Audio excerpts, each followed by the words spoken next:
The Book of Boba Fett. This is my official review. Wow, okay, so the show started off, I think, really hot. It started off really cool. It showed us how Boba got out of the Sarlacc pit. It showed us his struggle with the Tusken Raiders and then becoming part of their tribe, kind of. And I love stories like that, you know, where you get this outcast and he sort of becomes part of this very tight-knit, honor-driven, respect-driven tribe, much like The Last Samurai and other movies. Then the show went on, and we got, the Vespa gang, which was only a minor part, but it was a little bit goofy in my opinion. There was a lot of Boba having a different angle, as Cad Bane said, which he couldn't even figure out. And from there, it was kind of like him just trying to turn over a new leaf and really struggle to be someone else, which is kind of a theme that I see in Star Wars. Like Anakin was pulled to the dark side, but he was trying to be in the light side.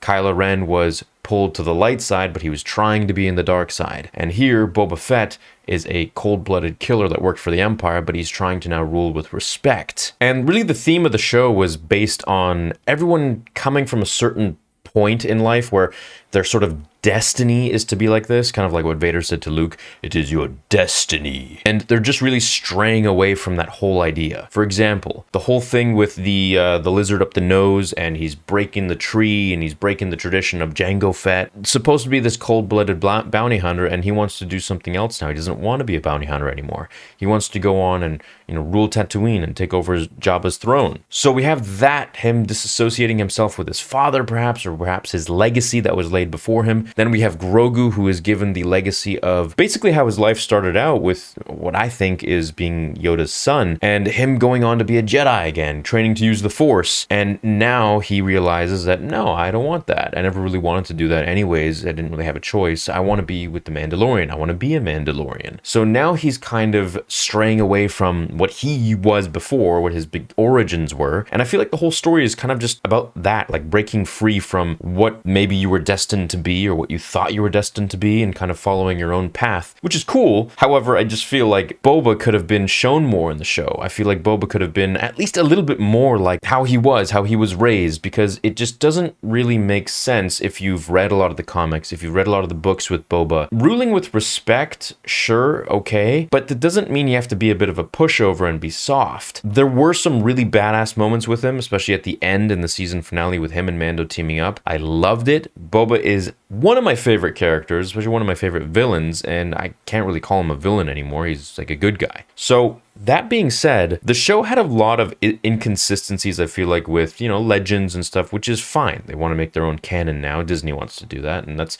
okay. You have to change the character in order for him to progress. Otherwise, he'll just be like Cad Bane, which really was always evil. So my gripes with the show are that it was just kind of all over the place. I couldn't tell if this is a Boba Fett show or this is just a Star Wars show altogether. The scenes with Luke and Mando and Grogu were beautiful. They were amazing. You know how big of a Luke fan I am. But I don't think they really belonged in the show. I think they took away too much from Boba Fett. And again, don't get me wrong, you know how much I love Luke. But it just didn't fit in the show. It took away from the very few episodes that we had for Boba, and we couldn't maybe develop his story more. We couldn't extrapolate more on who he was. I feel like the first two episodes really did a nice job at that. He's struggling. He's figuring it out. He's now becoming this different warrior, this different beast. And there was some tribalness in there. There was some honor in there. I loved it. It was beautiful. But then it just pushed a little bit too much. I was wondering, why the hell is he not using his jetpack in certain scenarios where he could have?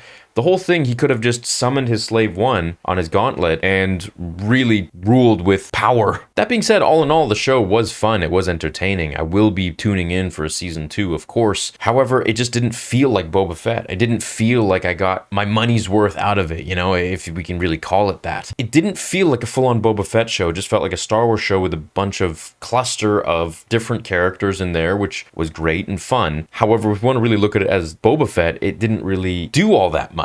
There were some episodes that were really strong, some episodes that were a little weak, episodes that didn't even have Boba. In fact, some of the most entertaining episodes were the ones that didn't even have Boba Fett in it. All that said and done, the season finale, for me, while it had a lot of really cool flashy moments, the team up with Mando, the Rancor, the fight with Cad Bane, which was super anticlimactic, super underwhelming in my opinion, and spoiler, I don't think Cad is dead at all. I have a video on that too. But I'd just like to get this off my chest while my mind is fresh and to let you guys know how I really felt about the show. I do hope that going forwards, they will think a little bit more about the overall progression of the character, focus on him, just like they did with Mando. I feel like this one was all exposition, chopped up with Mando and Luke, which was cool, and then it was just they defeat the Pykes that are in the town, and that's it. I think there should have been more of a grandiose plan, a big triumphant ending with a bigger power comes in than just, a bunch of Pykes in the town shooting up the place, manpower. I really think that the show could have been more than just that. You could have brought in so many more things. Crimson Dawn, Black Sun, they're another crime syndicate. They hate the Pykes, and Vader hated them too, and Prince Zizor, if we want to go Legends, hated Vader. There's a big story behind there, and they could have really connected everything together. Of course, in Legends, Prince Zizor died, but Vader killed him, as well as his entire family and 250,000 of his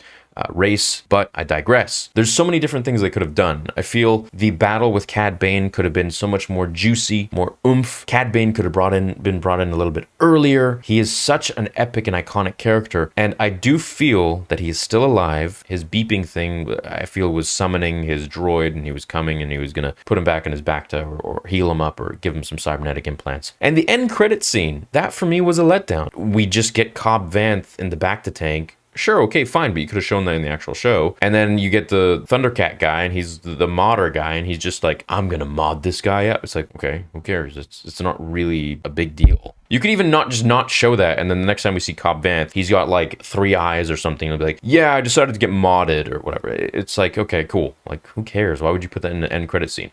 End credit scene that I would have loved is, now that Grogu chose to be with Mando, which also I feel like really sort of makes the season 2 finale lame, because it's like, did Grogu really learn much? No. Is he gonna go back with Luke? Maybe. That'd be sweet, but it's kind of like, what was all that for, The end credit scene I think would have been really cool. One of the things could have been Luke meditating where he was with Grogu as the Jedi Temple is being built. Behind him lands the Millennium Falcon. Han and Leia step out. We got Harrison Ford deepfake. Young Harrison Ford comes in. Harrison Ford's voice, and we get Leia coming in, and he's like, hey kid, how's it going? A long time no see. Says, hey, here's your first student, and out pops Ben Solo. He's like 5 years old, and he just walks up to Luke and to his uncle, and they just look at each other, and that's it. End. Go to the credits. I think that would have been a little bit more interesting. It would have at least added a little more to the show, I feel like. But the overall ending of the show, just Boba fighting the Pykes in the town, and that's it just seemed too small. Like, this is such a small little thing. Like, what's stopping the First Order from coming in there, which I doubt that they would really care. What's stopping the twins from coming in there and now fighting Boba, Jabba's cousins? There are just so many things in there that I feel like, I'm like, okay, this is not really a big deal. They just took out a bunch. He could have freaking gotten his Slave One and just blasted all of them with precision. It would have done less damage than the Rancor let loose in the city, which was like King Kong, which was cool. Don't get me wrong. I'm not trying to whine about it, but I just feel like there could have been so much more done. I mean, Mando Season 2 was amazing. Mando Season 1 was amazing. Boba Fett to me is much more important than Mandalorian. It's freaking Boba freaking Fett, man. Like, this is a very important character to me. I just think he talks too much, as Tamora Morrison said. I think he could have been a little more stoic. If you look at Jeremy Bulloch's movements in the suit, he doesn't really move much. He's like a statue. He's got his helmet on the whole time, which adds to the mystery. And he was just much more dark, I feel like. And I think that's something that they could have really kept for Boba.